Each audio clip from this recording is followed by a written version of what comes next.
Vadodara municipal corporation के स्थायी समिति के एजेंडा में विकास कार्य के लिए रखे गए वैसी फाइल को स्थायी चेयरमैन द्वारा नहीं दिखाने का लिए गए फैसले का विरोध करते हुए विपक्ष द्वारा धरना पर बैठकर विरोध व्यक्त किया गया। वडोदरा म्यूनिसिपल कॉरपोरेशन में स्थायी समिति के चेयरमैन द्वारा अपना मनस्वी फैसला लेते हुए विपक्षी नेता अमीर रावत सहित कांग्रेस के काउंसलर द्वारा विरोध कर धरना पर बैठकर प्रदर्शन किया गया, जिसमें स्थायी समिति के चेयरमैन डॉक्टर शीतल मिस्त्री द्वारा पुरानी परंपरा को तोड़कर अपना नया फैसला लिया गया है, जिसमें एजेंडा में रखे गए वैसे विकास कार्य की कोई भी फाइल कोई भी काउंसलर को नहीं दिखाने का फैसला लिया है, जिसका विरोध करते हुए विपक्षी नेता अमीर रावत, काउंसलर बालू सुरवे, पुष्पाबेन वाघेला, झा भरवाड़ तथा अलका पटेल द्वारा स्थायी समिति चेयरमैन की कचेरी के बाहर जमीन पर धरना पर बैठकर विरोध प्रदर्शन किया गया, जिसमें विपक्षी नेता का कहना था कि सालों की परंपरा और प्रणाली के मुताबिक विकास कार्य की फाइल दिखाई जाती थी। ऐसे में पूर्व चेयरमैन डॉक्टर हितेंद्र पटेल द्वारा उनकी कचेरी में फाइल दिखाने का फैसला किया गया था। ऐसे में अचानक से नए चेयरमैन द्वारा अपना मनस्वी फैसला लेते हुए फाइल नहीं दिखाने का फैसला लिया है, जो कहीं न कहीं भ्रष्टाचार को छुपाने के गंभीर आरोप लगाए गए थे। अगर ना पाડીને અહીંયાથી ગાયબ થઈ ગયા છે, સભા સેક્રેટરીના બી ફોન નથી ઉપાડતા, તો એવું તો આ ફાઇલ્સમાં શું છે, શું સંતાડવા માંગે છે કે કોર્પોરેશનના ચૂંટાયેલા કાઉન્સિલર્સ આ ફાઇલ્સ ના સ્ટડી કરી શકે? એવું તો વહીવટમાં શું એ લોકોએ ગેરરીતિઓ કરી છે તો જેનાથી ફાઇલ્સ શેર કરતા ડરે છે? એક બાજુ તો ઓનલાઈન વહીવટની વાતો કરતા હોય છે, સ્માર્ટ સિટીની વાતો કરતા હોય છે, પેપરલેસ ઓફિસની વાત કરતા હોય છે। જ્યારે પેપરલેસ ઓફિસ કરશો તો તમામને તમામ એક્સેસ આપવા જોઈએ। આરટીઆઈના કાયદા હેઠળ તમામ નાગરિકોને તમામ ફાઇલ્સની માહિતી લેવાનો અધિકાર છે। એક બાજુ માહિતીનો અધિકાર હોય ને બીજી બાજુ ચૂંટાયેલા કાઉન્સિલર્સને તમે ફાઇલ્સ જોવાથી દૂર રાખો, આ કઈ રીતના શક્ય હોય?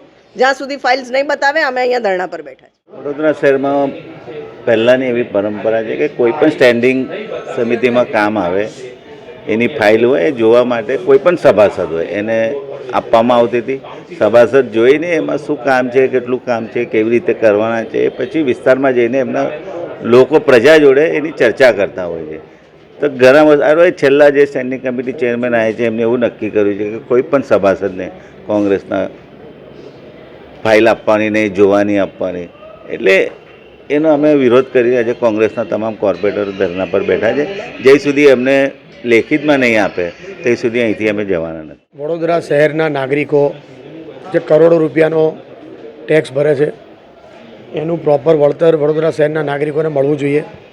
અમે કોંગ્રેસના કોર્પોરેટરો સ્ટેન્ડિંગના એજન્ડાની ફાઇલો વાંચવા માટે આવ્યા કે આમાં શું શું કામો છે, કયા કયા કામો છે, કયા કામોમાં ક્ષતિ છે, કયા કામમાં કોઈ ઉણપ છે કે કયા કામમાં ભ્રષ્ટાચાર થઈ રહ્યા છે, કઈ રીતે કોન્ટ્રાક્ટરોનો ફાયદો કરવામાં આવી રહ્યો છે, એ અમે વારંવાર આ બધી બાબતો બહાર લાવીએ છીએ।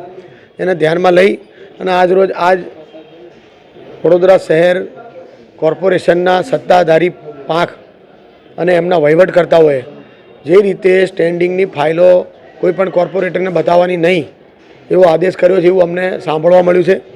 અત્યારે અમે અહીંયા સ્ટેન્ડિંગ કમિટીના ચેરમેનને મળવા આવ્યા હતા, એમના રૂમને પણ તાળું છે, બાજુમાં સ્ટેન્ડિંગના રૂમને પણ તાળું છે।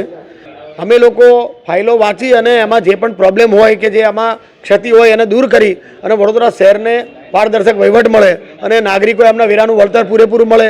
પરંતુ આ રીતના જે હિટલરશાહી અને સરમુખત્યારશાહી જે નિર્ણય કરી રહ્યા છે એની સામે ચોક્કસ અમે લડી રહ્યા છીએ।